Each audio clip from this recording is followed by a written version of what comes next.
Welcome to the Queen of Hearts podcast. And here's the queen herself, registered dietitian Heather Klug. Frosted sugar cookies, gingerbread cake, peanut butter blossoms, figgy pudding, bûche de Noël, pavlova, pfeffernusse, fudge, rum balls, eggnog. Oh. I could go on and on. Yes, you could. You guessed it. It's the holidays, and that means lots of sweets. If you have a holiday sweet tooth, hang around for today's episode. We're discussing how to avoid a holiday sweets overload. I'm Heather Klug. And I'm Bethany DeBrew-Adams. And we're from the Karen Yance Women's Cardiac Awareness Center. Okay, you were making me so hungry just listing off all of those desserts. Oh, yeah? And you know that I do enjoy an occasional sweet here and there. I know. I'm not even a huge dessert person, but in doing some research for this episode. You became one? Yeah, seeing the pretty pictures for these desserts made me very hungry. So do you make many desserts for the holidays? If I have time, I like to make ginger or molasses cookies. Ooh, molasses They cookies. are my favorite. We also usually make chocolate chip cookies for Santa. Although this year... So Santa has a specific request. I don't know. That's just what my kids always think he wants. Oh, okay. Like, we have to make chocolate chip cookies for Santa. Okay. But this year we're making brownies because my younger daughter told our elf, Angelina, to ask Santa if he prefers chocolate chip cookies or brownies for us to put out. And Santa prefers just a full-on chocolate overload. Yeah, Santa told Angelina. So Angelina left us a note and said, Santa would love brownies. Thank you for asking. Okay. Now, I love cooking more than baking. Yeah. Yeah, baking, I'm with you. Baking is far too precise and kind of putsy for me. So although the pretty pictures call me to make them, when it comes time to actually make desserts, I usually end up not making them. Okay. Unless they are, not as time consuming. Right, yeah. I also have that whole, lactose intolerance thing. I do remember that, yes. Which makes the whole dessert category more challenging for me since butter, cream, and milk are often involved. Right. Which means I have to find lactose-free dessert recipes, which is more work. Yeah. So I don't always end up baking. Now, what about you, Bethany? Do you have any, fave holiday desserts? Of course I do. So in the pre-done, holiday treat thing that arrives in stores, I love Christmas tree cakes. And all y'all out there probably know what those are. And they've been really hard to come by in the past few years. Like from Little Debbie? Yes. Oh. They're so good. And when I find a box, I snap them up because once they're gone, it's like they're gone. I love those. And I love the little Hershey's Kisses that are like the peppermint. So they're kind of like a white chocolate with the little crunchy peppermint in there. I like that. But as far as family, traditional, my grandma used to make the best molasses cookies in the world. If I'm feeling ambitious, I might make them myself, but I haven't felt ambitious in the last several years. And my other grandma used to make Italian sugar cookies, so they have a little bit of an anise hit to them. And I loved them, and my dad loved them, and everybody else in the family thinks they're gross. So it's not everybody likes anise flavored right, things. and I don't typically like it either, but for some reason, it's just a little tiny hit on the back end, and it's just so delicious. Yeah. And we also have a family friend who makes the most beautiful sugar cookies, and they're delicious too. So sometimes I'll get some of those from her. Yeah. But like you, baking to me is just one of those things where you have to be so correct or things go horribly wrong. Yes. And I've had stuff end up where there's way too much flour or whatever because I didn't sift or something like that. Right. Yeah, I mean, baking is a lot of chemistry. We'll get into that a little bit later on. You do have to be really precise. Some people even measure their ingredients in grams with a scale instead of using the cups. That's too much for me. Ain't nobody got time for that, right? Right.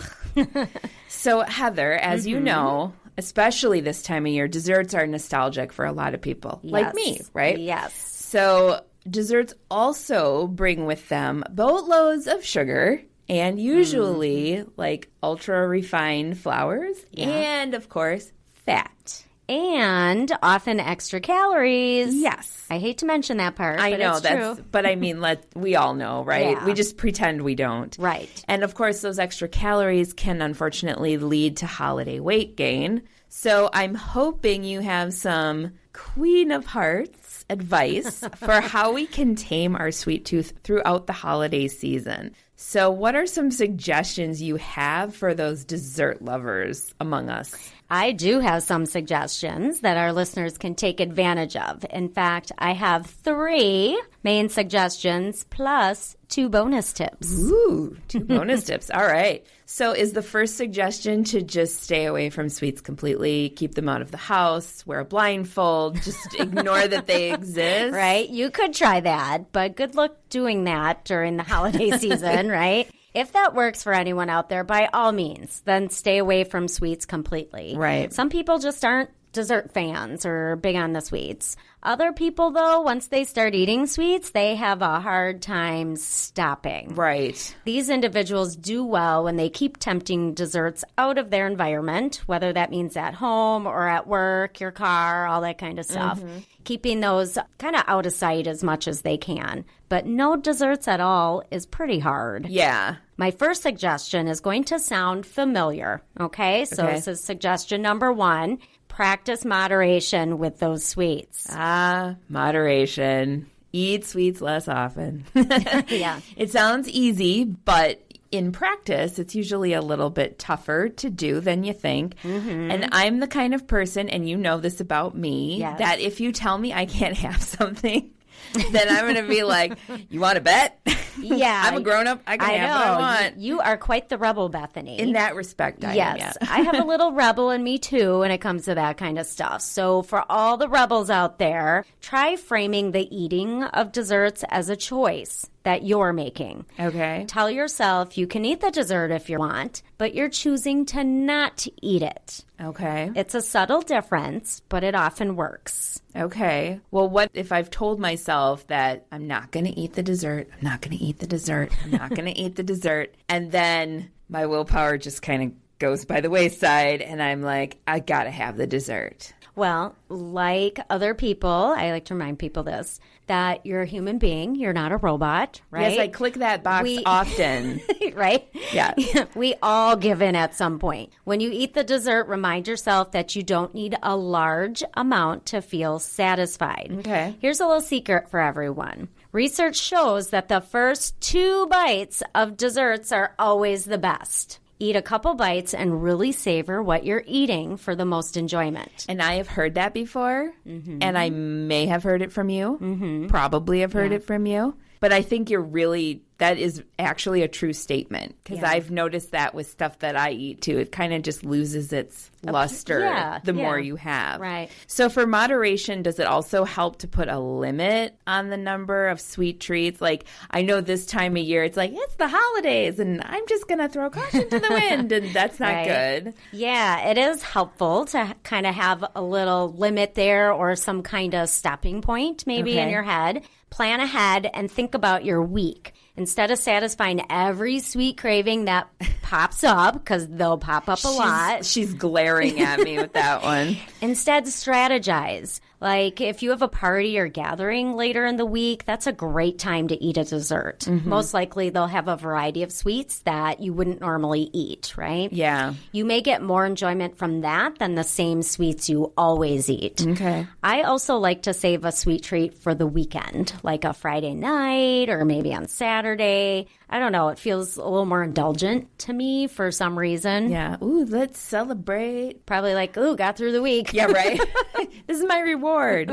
So let's move on to suggestion 2. All right. So suggestion number 2 is to make healthy ingredient swaps. Now let's start with sugar. Okay. For many baking recipes, sugar can often be decreased by as much as 1/4 to 1/3 without significantly changing the taste. Okay. Desserts such as pies, quick breads, cakes, no-bake bars, and cake-like cookies all can be made with less sugar than the recipe calls for, often with little difference in the final product. It's an easy way to cut back on sugar and calories in your treats. Okay, so we've covered the sugar, but now the butter. And we know that it's high in saturated fat, it can raise cholesterol, and it's in a lot of baked goods. It sure is. Can people substitute healthy fats or or use something else that's not going to completely interfere with the taste, the texture, everything? Right. This category is a little trickier.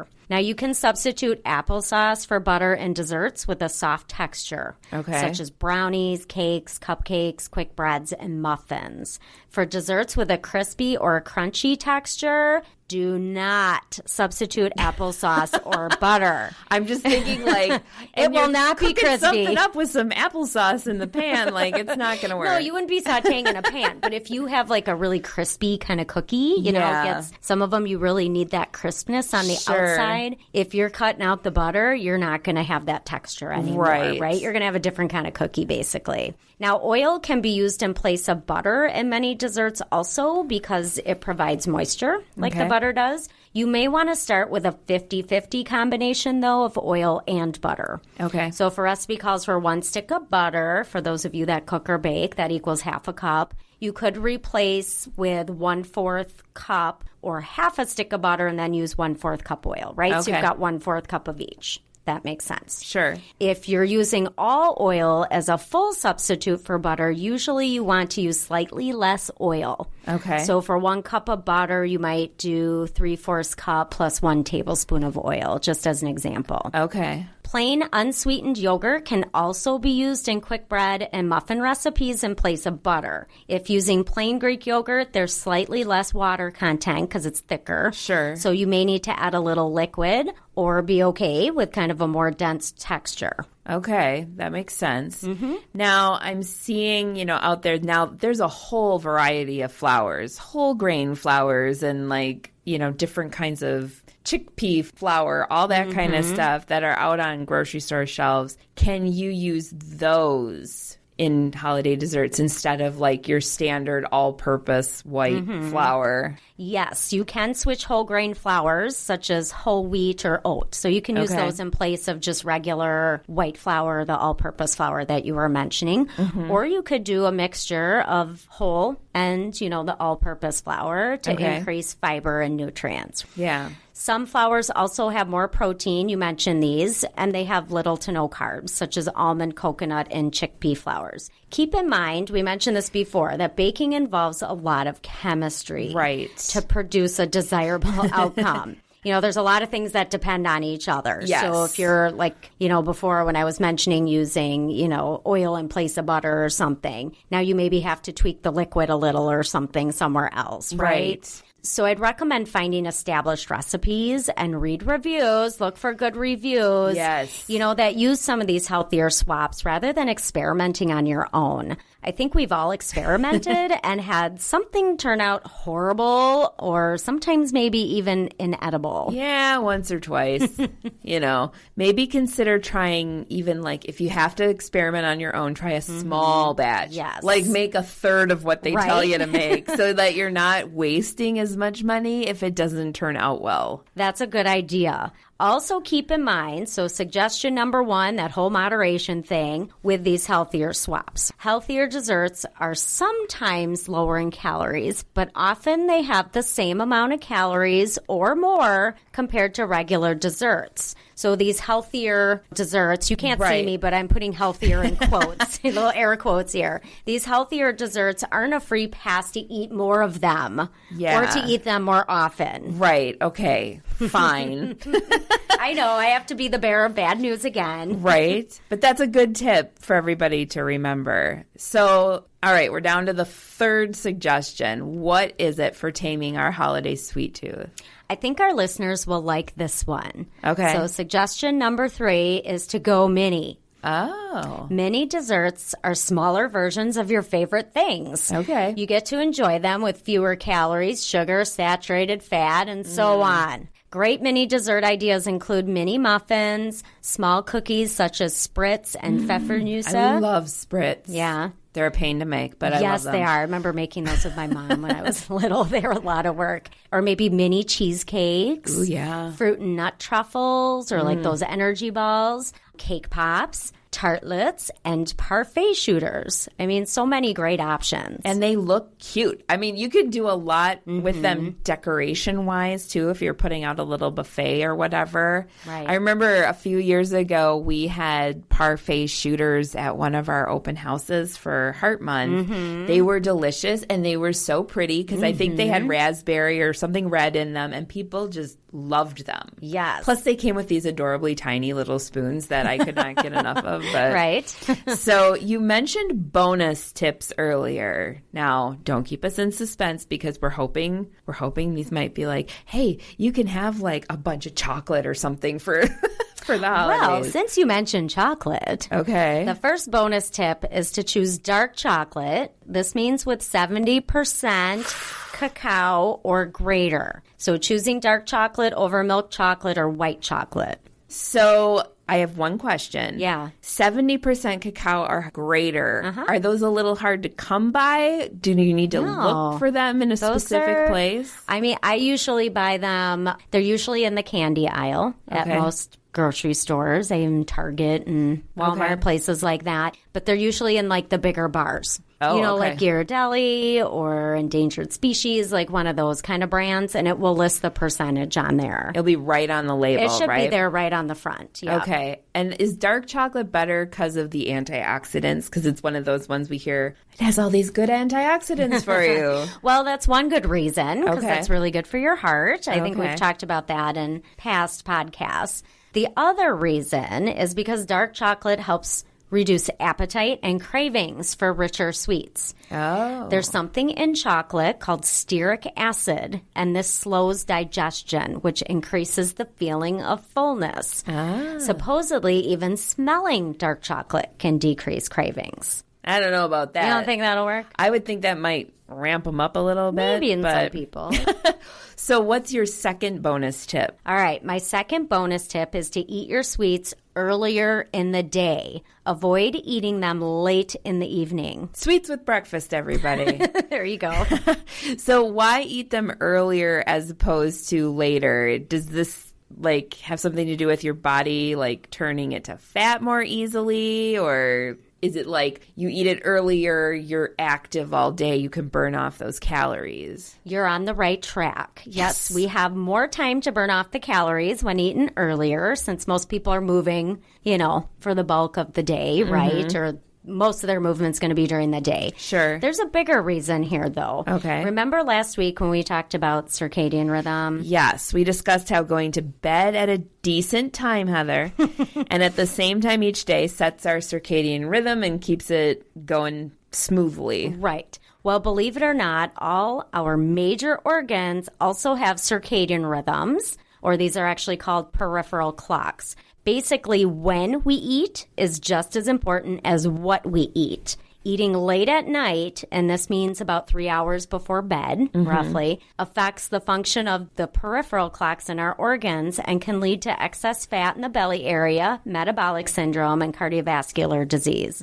So as hard as it is, try to not eat after dinner. Now, there may be some exceptions here. Right. You know, if you have diabetes or your doctor has told you it's okay to eat a snack before bed or something like that. But for the rest of us, try to not eat after dinner, especially those sweets. So not eating after dinner allows a nice 12 to 14-hour overnight fast, which allows the body to go into a slight ketosis until you eat the next day. Ooh. This is good for your heart, your organs, and all of the cells in your body. Okay, so I'm going to have to reset my peripheral dessert clock because I tend to want the sweets later rather than earlier. I know, that's pretty common. It's tough to get into the habit of doing that. I would agree. I think that's mostly because it's kind of like a nice reward at the end of the day, maybe. And I feel like if I eat sweets earlier, I feel icky. Really? Like maybe my stomach isn't fully awake and running properly. And if I eat something earlier, I feel like queasy. Well, maybe at least eat it a little earlier in the evening. Okay. Just don't eat it too late. Yes, ma'am. Right? Maybe Sounds give that like a try. plan. All right. Well, hopefully we gave you some food for thought on handling your holiday sweet tooth. Let us know your favorite holiday treat or how you're handling the holidays this year. If you haven't done so yet, please subscribe to the Queen of Hearts podcast and the Karen Yant Center YouTube channel so you don't miss out on any of our heart-healthy content. Thank you for listening today, everyone. And as we always say, be the ruler of your own heart. Goodbye. Bye-bye. Thank you for joining us on the Queen of Hearts podcast. Our podcast is recorded here at the Karen Yantz Women's Cardiac Awareness Center inside Aurora St. Luke's Medical Center in Milwaukee, Wisconsin. For more heart-healthy tips, info, recipes, and more, visit our website at www.karenyantcenter.org, like us on Facebook at Karen Yant Center, and follow us on Pinterest. If you like what you hear, subscribe to our show and be sure to tell your friends. Until next time, ladies, be ruler of your own heart.